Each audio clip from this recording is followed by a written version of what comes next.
All right. We are back here on Proline TV, taking a look back at a very strange divisional round weekend in the NFL playoffs, but maybe not so strange, Jim, based on the fact that this year, as we've talked quite a bit about this not really being the very best the NFL has to offer us. When all four teams that won were outgained in their playoff victories. And a matter of fact, did you see what happened with the Chiefs? The Chiefs didn't force a single turnover. They were outgained by 124 yards, 336 to 212, and yet they still won. Now, that made them the first team in NFL postseason history to win a game where they got outgained by at least 100 yards while forcing 0 turnovers. So it was 0 for 49 going into the game. It is now 1 for 49. And of course, it's the Kansas City Chiefs 2024 version that ended that streak. Well, I see things as everything. We talk about climate change. We talk about coaching changes. We talk about philosophies. We talk about analytics. Everybody wants to change everything.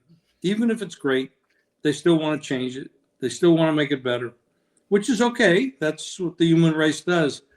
The bottom line is these coaches and all of these coaches going into the final round here have experience at the highest level.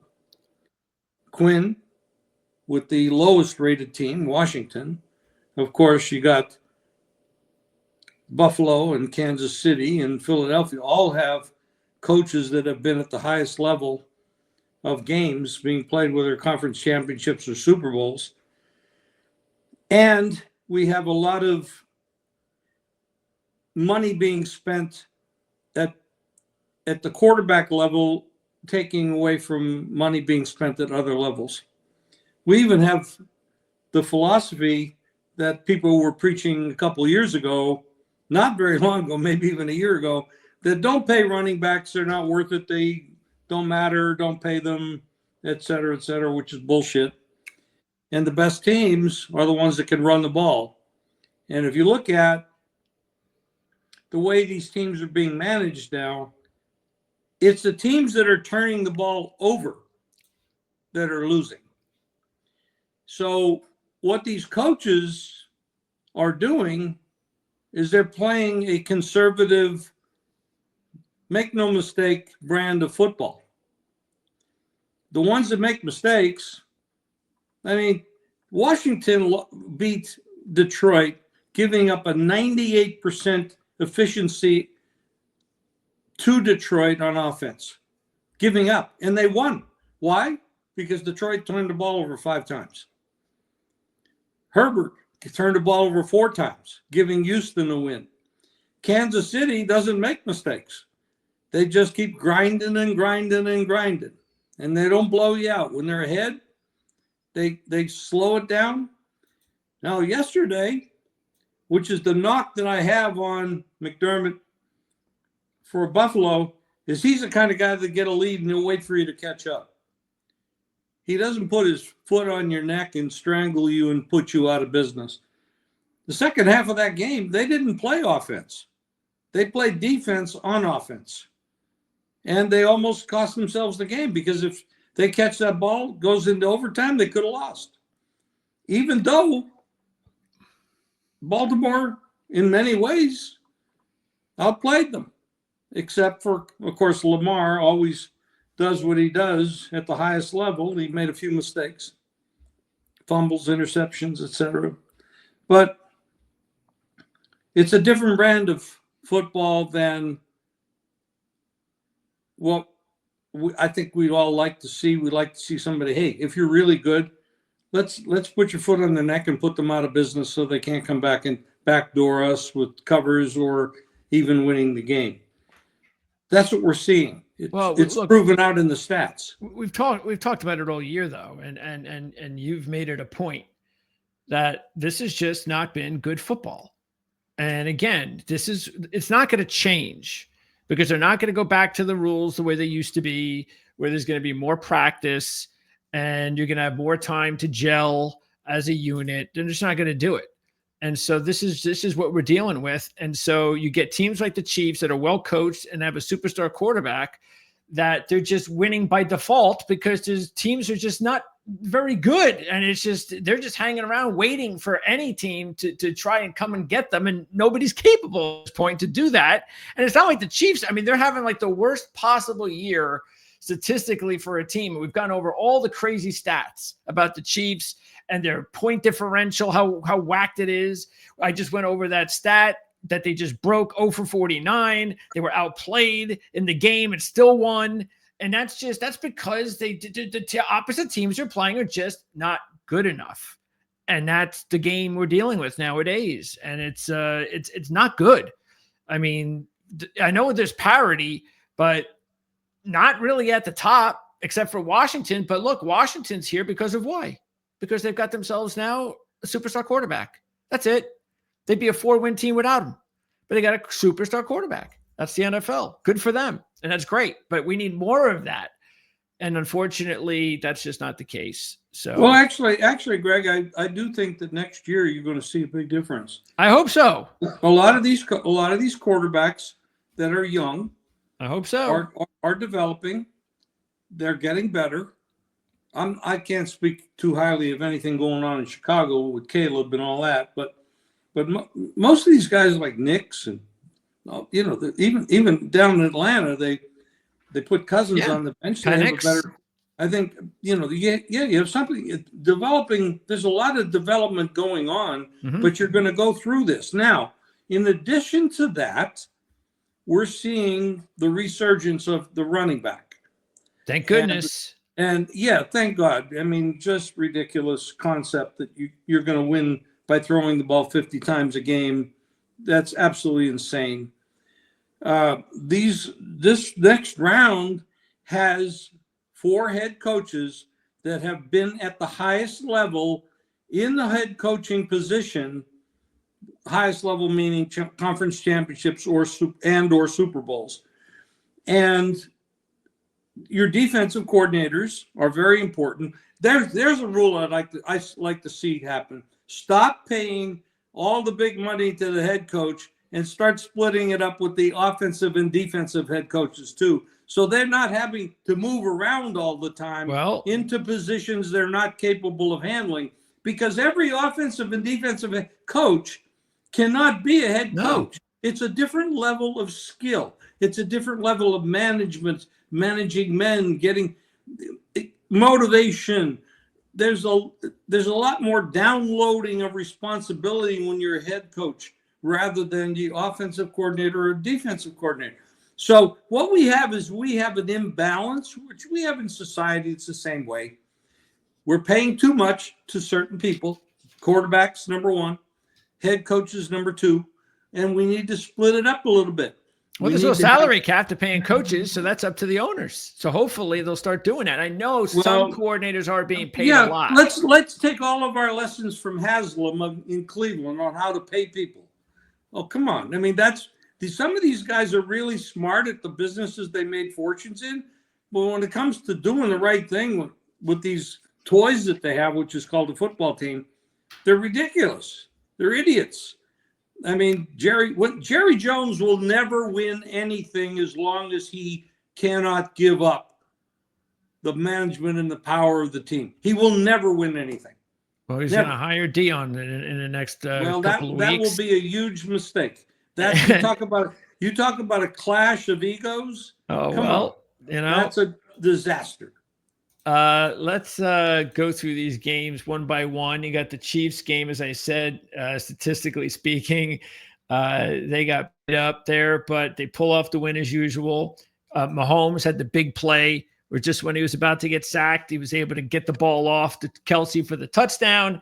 And that basically was the game. Of course, you had the big point spread deal at the end of the game. Yes, we did. With the safety. So that, oh man, that changed a lot of people's fortunes. that was either a good one or a crusher, depending on your point of view.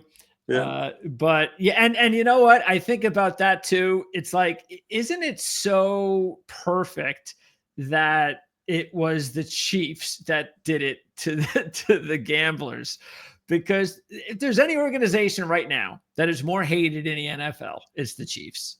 The fans can't stand them. They can't stand the fact that they kept getting away all season long with these wins. And now they're stealing their money on safeties at the end of games. It's like they're just killing a certain population of the sports fan and the sports gambler. And it's I don't know. Maybe they'll get their comeuppance, but I don't know. I'm not sure it's going to happen this year. Well, they're the one team that's left that has all the ingredients to continue to win. They're not impressive. If you look at all the metrics and the all that and how many points they win by, but damn it, they don't make mistakes. And they know how to win. They know how to do it. And the other guys, they continually, they have the talent. Some of them are even more talented. I mean, you could argue that Philadelphia and Baltimore and Buffalo. Well, let's go over this game. I want to go over these games. Let's go over these games. So, because the Chiefs had 8 sacks, and that's the point you were making about them being a complete team. Because the thing is, their defense is actually better than their offense right now. It's the defense that's helping them win games and is getting them through this. I mean, 8 sacks, that's a lot in a playoff game. And that's the deal, because it's not like their offense like a couple of years ago, which was you couldn't stop them when they had Tyreek Hill and a younger Travis Kelce. They were just a very difficult team to stop. Now it's about their defense. Well, first of all, they played a fraud, in my opinion. They played a team that is actually a pretender. They were hurt. They lost their wide receivers, offensive linemen. They had a bad year. They didn't have a great year. The Texans did not have a great year. They got lucky. They played a team that was also banged up, undercoached, because the coach hadn't been there long enough to develop the team, and he's a superstar coach, and he will bring them back. And you played against a Herbert who has been anointed as the next god. But in the 5 years he's been around, he either has been poorly coached or poorly staffed around him. We will have to wait and see, because he has all the tools apparently, but it just hasn't worked. And he threw 4 interceptions and helped them win. The Texans were not a quality football team this year. They were a better team last year, as were the Chargers, a better team last year. Albeit without a head coach. Yeah, they had better personnel. Yeah, personnel was better. But look at this. See, this is the thing, though, that I don't know. I don't have as much confidence in the Chiefs actually than I had last year, and this is a big reason right here. This running situation. Pacheco is just not right now. And this is not going to – Kareem Hunt being your number 1 running back, I don't know. I don't know. Maybe they can win ugly, keep it up. It's possible. But they don't have any balance. They just don't. And that's what made them dangerous, is that they could run the football and throw the football. But now they're not running the football because Pacheco just doesn't look like he's healthy. Well, they're gonna run into a real football team this week. I think the only advantage well, first of all, there's a couple advantages. The Chiefs are at home. That helps. Secondly, they have a better head coach. And in my opinion, they have a better defensive coordinator. But at the quarterback position, I cannot fault Josh Allen at all. I mean, he's an incredible athlete, an incredible quarterback. If they don't screw it up at the coaching level, Buffalo is a better team. But I do think they will screw it up at the coaching level. Yeah, that's that's a great point because that's the thing that you just because you know you're going to be in a close game, and this is also something that's not going to help. Is that Josh Allen, as great as a player he is, and he's almost unstoppable in these short yardage situations, this is not going to work out. I mean, 127 yards passing.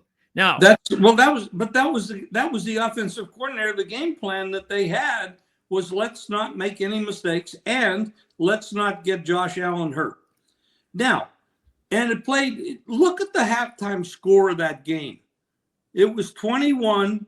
They didn't score a point in the third quarter. They only scored 6 in the second half. Come on. You don't have a Josh Allen and all the weapons they have on offense, and you only score 6 points in the second half. That is coaching. That is coaching malfeasance. They sat around and waited for Lamar and waited for Baltimore to come back and get them. And if it wasn't for the drop in the end zone, who the hell knows what would happen in overtime? So probably whoever won the coin toss was probably going to win the game. That head coach for Buffalo is not a Super Bowl winning coach. Yeah, he chokes. Like it. Yeah. He chokes. He's done it before, and he almost did it again yesterday. That is not. He's a defensive coordinator, period. That's what he is. He's in the wrong job. And we're going against Andy Reid. If he coaches like that, he is not going to win. It's that simple. Well, and I'm not sure. I haven't looked at obviously it's way too early. We're going to have our Wednesday weekly show. Playbook ATS podcast is going to be on Wednesday. We'll have a little bit better of an idea what the weather is going to be like. We'll go into all that on that show. But that's going to be something that we'll keep in mind because it was really, really a weather deal this weekend, except for that Detroit Dome game. You know, every situation was either snowing or freezing cold. And the offense is going to have, suffer usually a little bit from it. But yeah, the Ravens did not have a great defense this year. And when, like you said, when you're up 21-10, you have to just, and they got the opening kickoff. And they got outscored 15-6 in the second half, for God's sake. Now, what did you think about the decision? Because I actually agreed with the decision to kick the field goal to go up 8. And that's why I agreed with it, because it's not easy to score a touchdown and then come right back and get the 2-point conversion. It's just not a very easy thing to do. And Jim will be right back, by the way. He just got disconnected. He gets disconnected every time somebody calls him while he's doing the show. So hopefully don't call Jim while he's doing shows. But I personally, myself, I was okay with it, going for the field goal and making sure that you had the 8-point lead. Now, I would like to find out what Bills fans think. I'll check that out over the next few days. They're the ones that have been around their coach and around their team and so forth. And I'm sure some of them might be talking about, hey, there's Sean McDermott. There's Sean McDermott. I told you what would happen. That's okay. Again. So there's Sean McDermott again, being conservative. But I think it was the right way to go, because if you don't get it, and I thought the third down call was like, hey, you know what? If we're going to get it, then this is the call. Get it. If you didn't get it here, you're still 2 yards away. What if we don't get it? And then they march down the field and score a touchdown, we lose.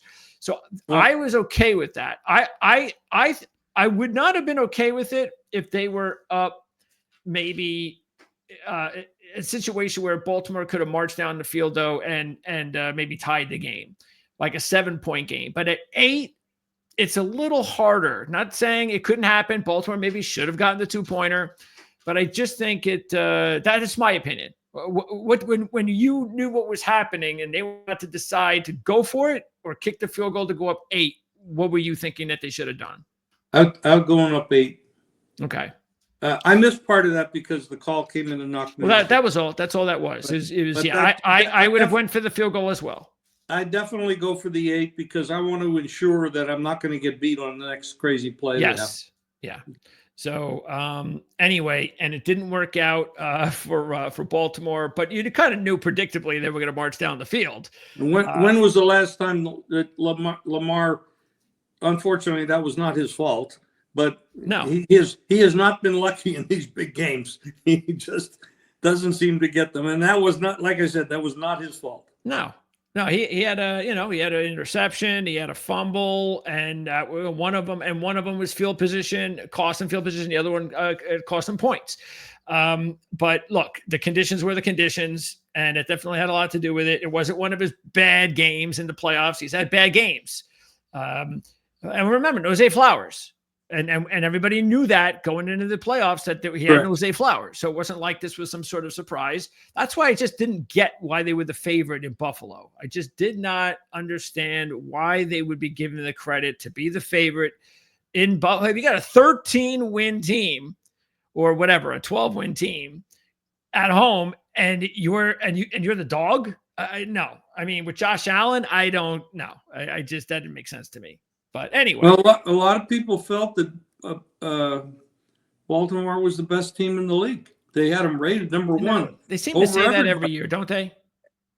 Well, everybody gets on this Baltimore regular season bandwagon because they look so good in the regular season, and everybody jumps on them, and and John Harbaugh is a good coach, and I get that, but they had deficiencies on defense, and I know that wasn't the reason they lost this game particularly, but I think, remember I said this the other day, I think that in order for them to take that next step in the postseason, I think they've got to be the dog.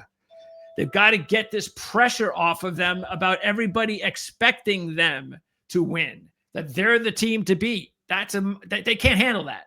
It hasn't worked for them. Well, this week there's a free roll out there. Washington has a free roll. Nobody expects them to do anything. They didn't expect them to be there. And now they have to go to Philadelphia, a team they just beat a couple of weeks ago. This will be the third time they played them this year. And you got this magical man at quarterback. If there's a third or fourth down and they need it, they get it. It's an amazing story. Now, if Jalen Hurts is not healthy and he can't be mobile because of the knee, and of course, 3 weeks ago, he had a concussion. So, I mean, we don't know what the hell we're dealing with him, but their running game, I don't know. I want to know how the Giants got rid of Barkley. Because somebody's got to tell me about that. Well, there's two reasons. One is Shane, the general manager, does not believe he's one of these guys who doesn't believe you need to spend big money on running backs. And he should probably go into bowling or something. Yeah, so if that's one thing. He's getting paid to destroy teams, not build. And hey, they just brought him back. Unbelievable. Two is that they've been losing, that they're not anywhere close to winning. It's going to take a few more years. And Barkley, by time you get to winning, his engine's going to start running out of gas. He's in the prime of his career. Go ahead, and we can't pay a guy like that when we can't even block for him.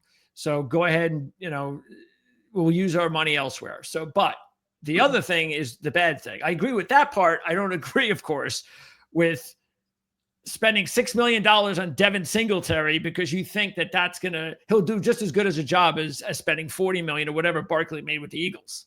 So, yeah. See, that's the problem with this matchup, Jim, is that I don't know whether or not Washington can stop Barkley, and I don't think they can. I don't think Washington can stop anybody. I mean, their defense is not that good. I mean, they've done a pretty damn good job. If you think about it, they got a new owner, new offensive coordinator, new defensive coordinator, new head coach, new quarterback. I mean, my God, this has been a miracle year for them. And they ran into Detroit on obviously a very bad day. But look, we said it as soon as they lost their guys. I'm sorry, but you just can't lose 2 all-pro defensive linemen and expect to just be okay. It doesn't work like that. Maybe with the Chiefs it could, but not when you were in an organization that has never been to the Super Bowl before. Are you finally going to get there when your two best defensive players are out for the year? It's just, I'm sorry, it's impossible. It just, I just couldn't see it. I didn't expect them to lose this game, but and Jaden Daniels, look, I think with the combination, you could give Quinn all the credit in the world because he's a stabilizing veteran coach, which is great. I don't know if he's he's not Andy Reid, but he's a stabilizer, which is what they needed, stability. And then you add in, the next great NFL quarterback, and that's working. So far, it's working. Daniels just is absolutely incredible. He's been unbelievable. Very high on him. Everybody is. Can they go to Philadelphia and do it again? Well, if Hurts is not healthy, it's going to be a problem for Philly. But they do have a great offensive line, great running game, great defense. Sirianni's kind of, we don't know what we get from him, but he took him to the Super Bowl a couple of years ago. He's back there again. He's a little mysterious to deal with, but he must be good at something because he got him there again. And if Hurts is healthy, Washington's going to have a hell of a hard time stopping him. Even if he's not healthy, they're going to have a hell of a hard time stopping him. Yeah, I don't want to.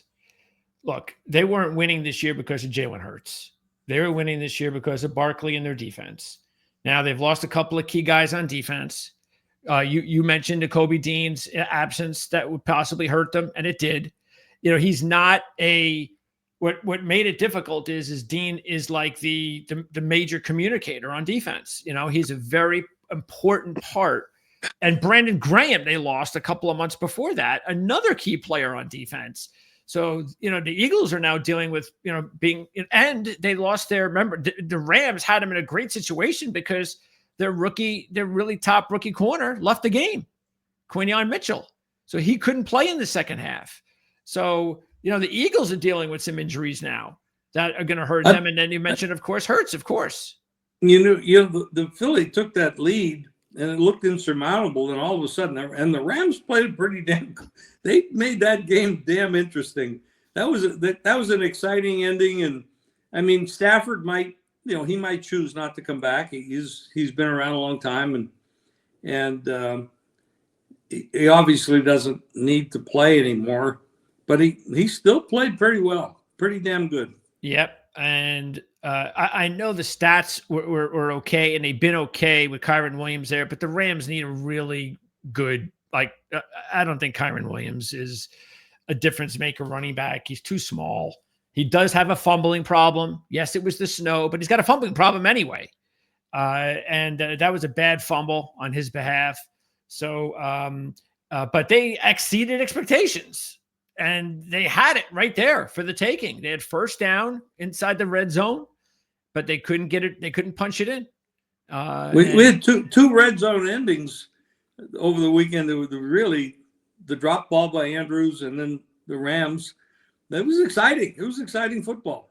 I mean, even though the league is not, the quality that we'd like to see, the top 6 teams are exciting. The bottom, not so much, but they're going to come up. Next year, a lot of these teams that are at the bottom with these young quarterbacks and young offensive coordinators and head coaches that are learning from their own mistakes, it's going to be a better league next year. Well, what's going to be important to see out of Detroit, and this is going to be a big week for Detroit fans, are they going to lose both coordinators?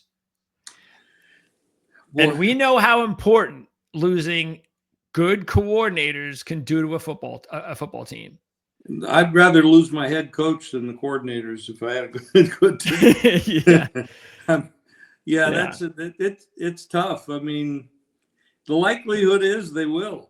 Yeah, that's the likelihood. Yes, because Ben Johnson right now, he's been on a couple of interviews and. It's getting to that point. I mean, I don't know why he's thinking about Chicago. The question is, do they want to move? I mean, it's a big it's a big deal for the men, but they have families, they have kids in school. It's a lot of things go into it. He's been very patient already. He could have got a head coaching job 2 years ago. If I was an owner, I would pay the people that deserve to be paid, and I would not let my offensive coordinator go if I thought this was a championship guy. Sure. On a championship team, I'd pay him. I mean, these owners have all the money in the world. Yeah. If they can pay Dak Prescott $65 billion, they can certainly pay a guy, somebody that might get 40 or 30 or 40, $50 million as a head coach somewhere. You pay him. It's all play money to these guys anyway. Yeah, it's looking like I know the Bears have been linked to Ben Johnson, and so have the Raiders. And that was a big deal with Tom Brady covering the game. And he's had a meeting with Ben Johnson like a few days earlier on coming to the Raiders to coach that team. Look, I'd like to see it, even though I'm sick and tired of all these coaches going to the AFC. I know the NFC picked it up record-wise and had a little bit better depth this year, but the AFC doesn't have the quality teams at the front that the AFC has. I'd rather see some of these coaches stick in the NFC. Again, I'm a Jet fan, so that's why.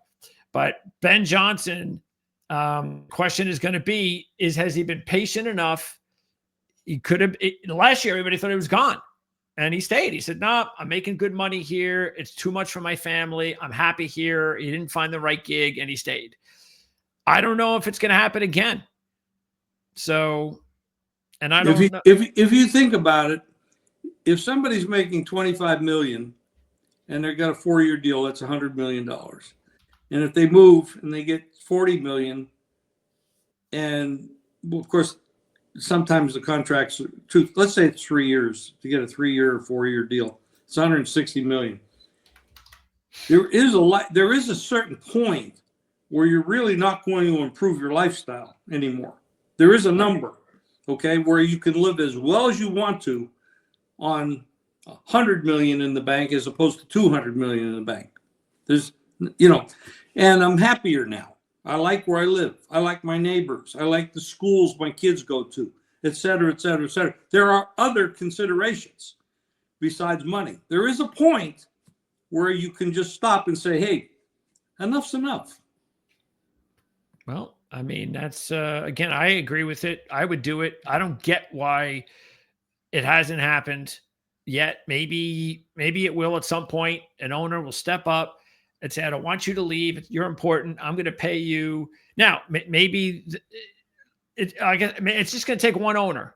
And I don't know, how these owners and they're all in a club together. And if one of them gets out of hand and starts paying exorbitant contracts to coordinators, even though they might be worth it, the rest of the owners are going to realize that, now it's going to come out of our pockets. We got to start paying these guys too. And that would be something. Not that, of course, like you mentioned with the Browns owner. The rest of the league, all those owners were very unhappy when he did that. Why are you giving this guy guaranteed money, $250 million? That's ridiculous. And they were right. And boy, how has that worked out? Yeah. So, and luckily, no one else is, the rest of the owners haven't had to deal with it because it didn't work. So actually it worked out for the benefit of the owners. But anyway, we'll find out maybe on Wednesday. When we do our show, we'll know where Ben Johnson goes because there's a really good possibility. I know Aaron Glenn wants the Jets job. And being an ex-Jet, you would think that that's a likely scenario. I tell you what, as a fan, I would love it if they were, because they've already interviewed Chris Spielman. So I would love it if they would hire Chris Spielman to run the Jets. He brings Aaron Glenn with him. They have a relationship. I'm all for that if I'm a Jet fan. And that's what I hope they do. If he doesn't go to the Jets, I think he might go to the Saints. And that's probably his fallback option because that's where he was before he went to. Where do you think where's McCarthy going to go? I'm actually surprised that I didn't hear the Jets interview McCarthy because a lot of people believe McCarthy was the number 2 guy as Robert Saleh. when the Jets hired Saleh a few years ago. That it was going to be McCarthy, but then they interviewed Saleh and they liked him better, and he's the hot coordinator, and they went with Saleh. But we haven't heard anything yet that McCarthy's interview with the Jets, because just imagine if McCarthy gets an interview with the Jets with Aaron Rodgers there, then you know what that means. That means Aaron Rodgers ain't going anywhere. So, but I haven't heard any of that. And like, do you feel that Rodgers and Cousins, these older quarterbacks, Wilson, Rodgers, Cousins, Stafford, they're all in their late 30s or, I think one's in their 40s. So do you think they still have life left? Well, you saw Stafford. Let's say he had a really good defense. Stafford looks pretty. He does look good. Yeah, it can happen. Just like Brady, if you have a really good defense and a good team and you're well coached, yeah. But a lot of those guys don't get that lucky. So, but you made a great point. A few years ago, all of these quarterbacks were younger. Rodgers, Stafford, we had Drew Brees, we had all those guys. And then they all started to retire. And I remember us talking about that like about 6-7 years ago, is what's going to happen when all of these great quarterbacks retire from the game?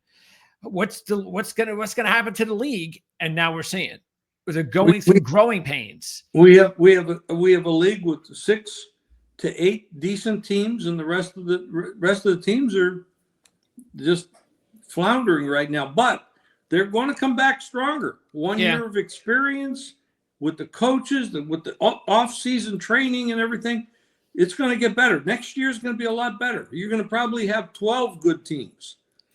What do you think about right now, the early lines? We got the Eagles at around 5.5, I believe, 5.5. And I'm a little bit surprised the Chiefs are only a 1.5 point favorite. I thought they'd be more 2.5, 3, especially considering Buffalo was a 1.5 point dog at home. I'm surprised they're a 1.5 point dog on the road against Kansas City. So I was surprised by that. Not surprised by the Eagles line, though. What do you think about the lines, the way that the lines look at this point? Can you hold 1 second? Sure, go right ahead.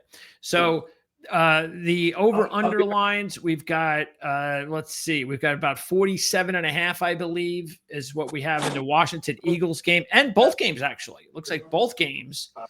The total line at about 47.5.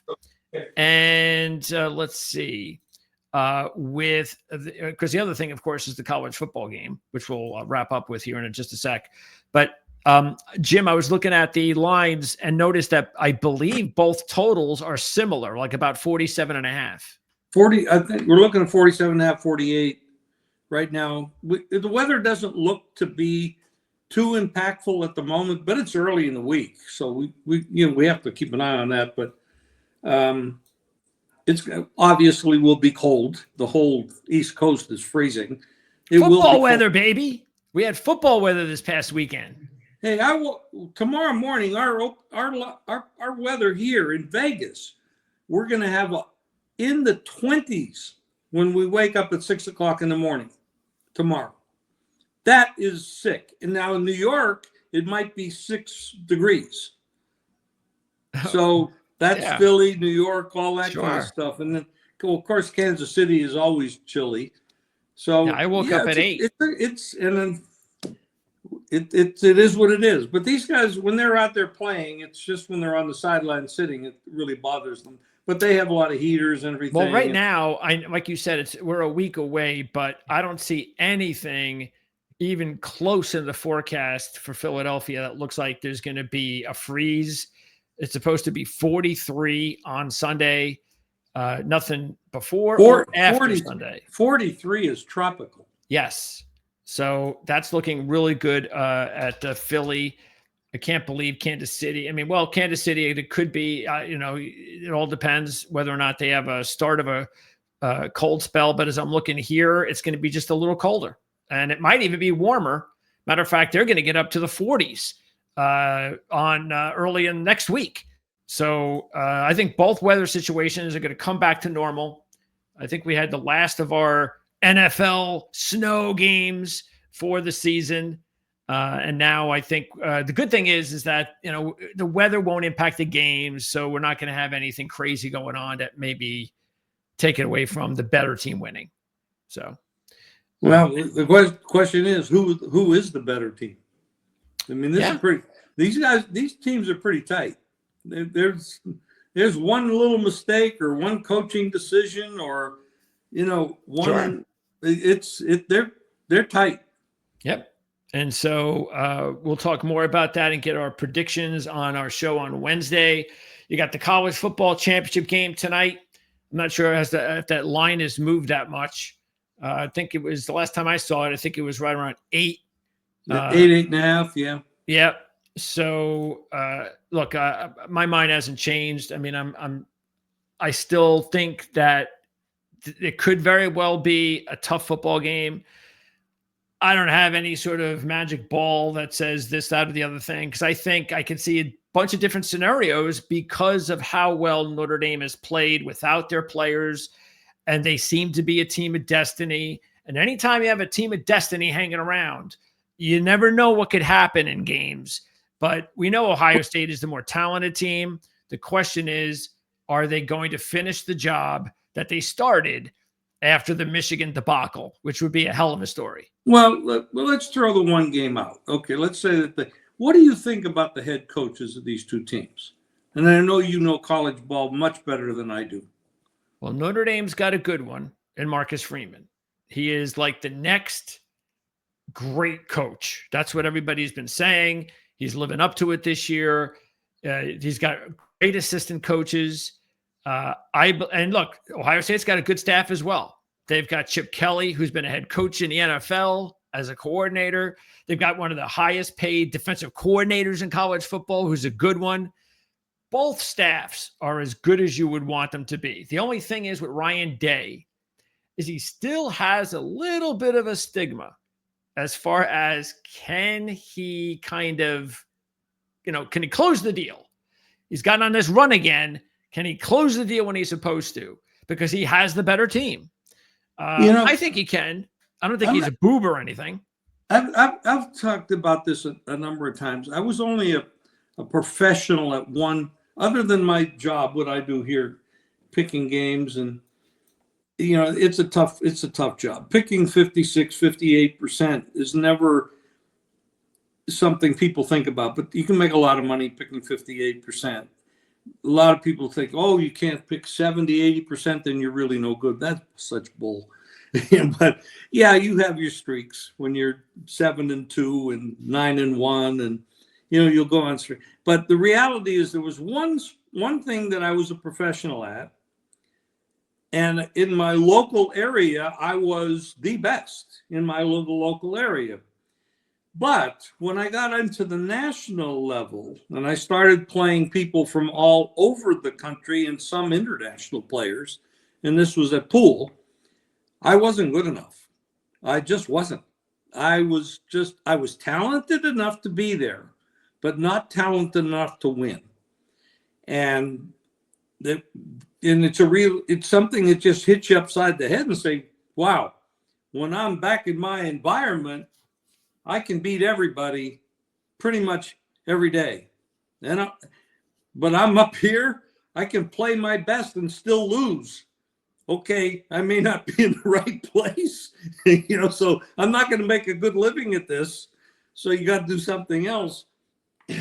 So there are some people that just can't cross that bridge. It's probably more psychological than anything else. Because when you get up against someone that you're afraid of in some way, like the better coach, better quarterback, better, it probably takes away from your confidence level. And I see that with coaches, like in Buffalo coach. He's a great guy. He's a great defensive guy, but he doesn't seem to have that edge. When you look at an Andy Reid, you go back on his coaching tree.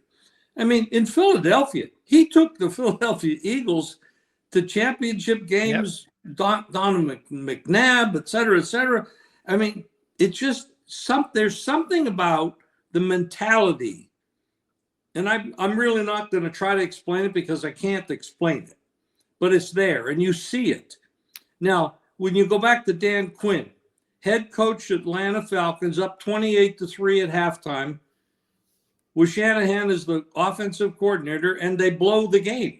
Now, how the hell do you lose a game when you're up 25 points at the half? I mean, there's something wrong with what you're doing. But now that he's no longer in that position, he's the chaser. He's the underdog. He's not supposed to be there.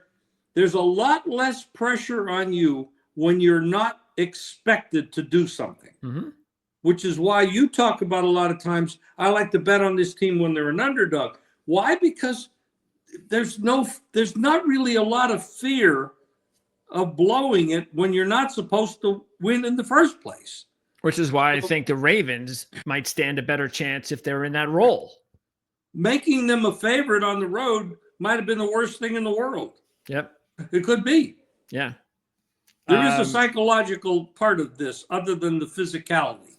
And the good thing with Notre Dame, and we talked about this on the show last week, is that they played Ohio State the last 2 years, covering both games. And last year's game, which was just a 3.5-point spread, they lost by 3 or whatever, came down to a goal line stand that they couldn't stop because they had 10 guys on the field instead of 11. But the point is that a lot of these players were there and they know they could beat them. They know they can hang with them. They're not intimidated by Ohio State. So I think that's an edge that Notre Dame will have that maybe Texas didn't have, or some of these other teams playing Ohio State wouldn't have had. So that's something that I think will equal out. I like Ohio State. I love with their capability. They come out like gangbusters. They're offensive talent. Yep. But coaching wise, I look at this Notre Dame coach, and I'm not a college guy, really. I mean, I had a good year in college, but a lot of it is not, I'm not originating.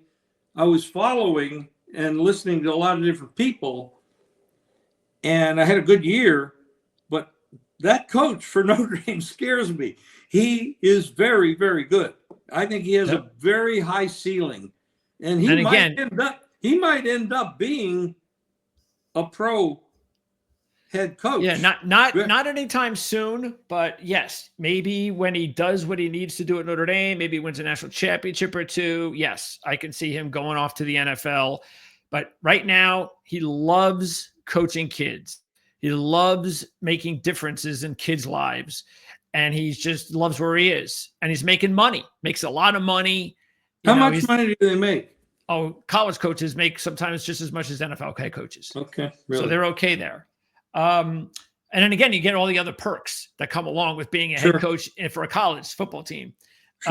Keep in mind the defensive coordinator for Notre Dame, who is one of the better coordinators in the country, was a former head coach who will be supposedly the defensive coordinator for the Cincinnati Bengals once the season's over. Well, God, they need one. Yeah. Yes. I mean, we've got a quarterback in Joe Burrow sitting at home. Yeah. And he's one of the best there is. He might be the best. There's a team we're just talking about that needs to be better. We got to get them back into playoffs to make things a little more interesting. That is a hell of a head. That quarterback with that team, with the weapons that they had, should not be sitting at home. And by the way, there's even more words coming out now that it's looking like if Pittsburgh's going to make a decision, they might be swayed towards keeping Fields and letting Wilson go. Well, Wilson's, in my opinion, Wilson's done. I think he was done in Seattle. I think they got away with it with the contract. They robbed Denver when he went there, and Denver's still paying him more than Pittsburgh's paying him.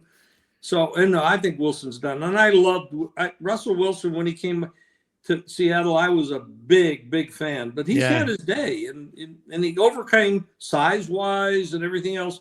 Yep. But you come to the end. That's it. Yeah. And the same thing, he needed, in order for Pittsburgh to have been successful, they needed a good defense, and the defense let them down.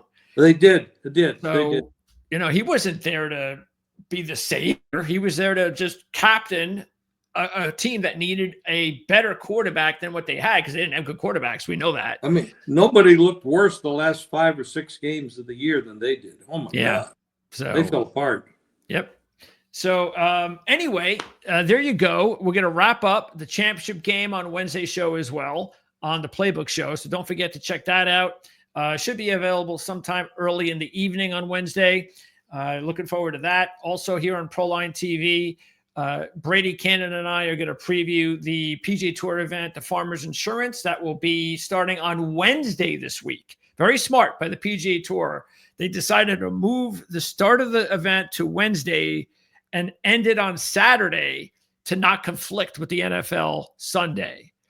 Smart move. So they've been doing that for the last few years. So Brady and I will preview that on this channel coming up. And for you horse racing fans, John Hardoon and I are on a 6 for our last 6 winning streak. So we hit all 3 races last week, and we hit 2 weeks ago, and we hit all 3 races last week.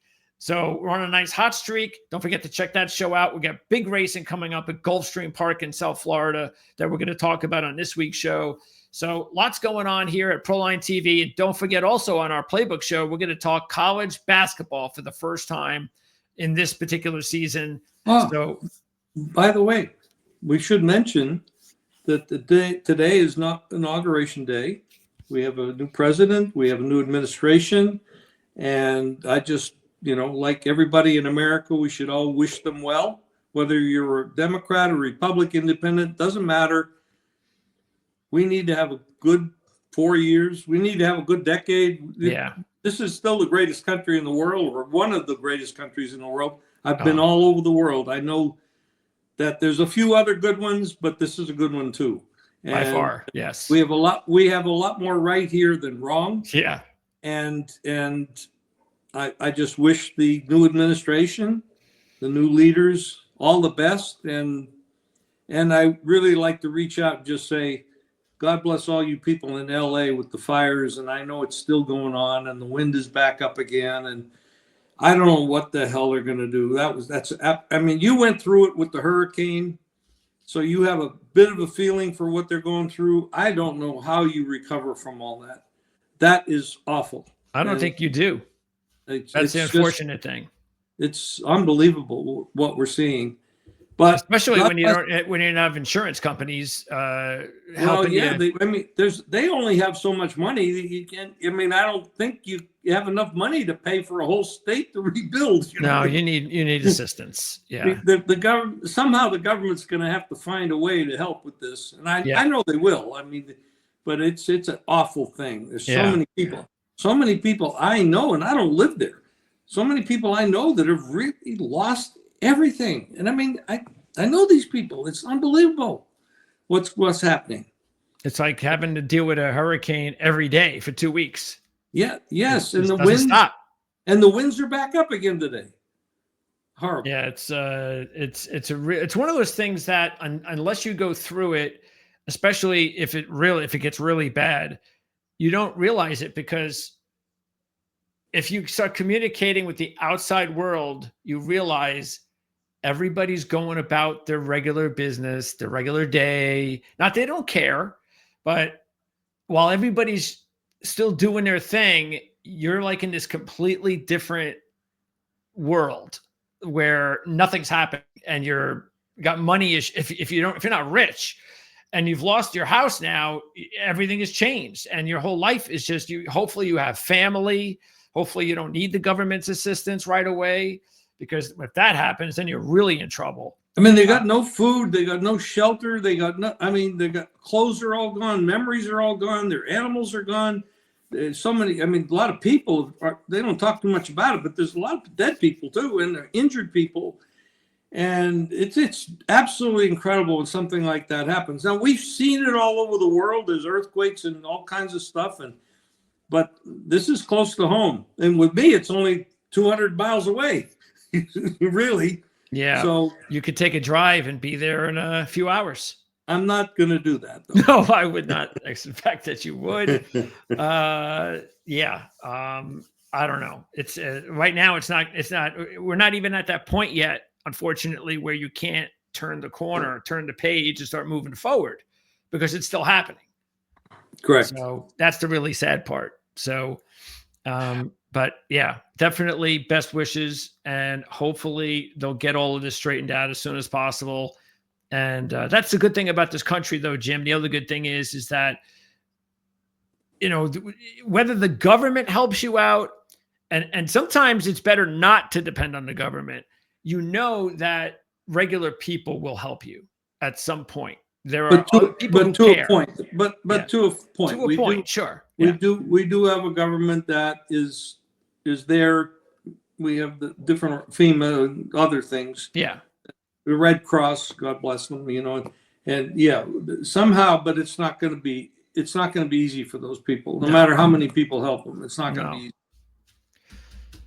All right, so we are going to be back again talking more football and college basketball on Wednesday's show. So check that out. And like I said, our next show here on the network will be tomorrow when we talk some golf. Jim, appreciate your time as always.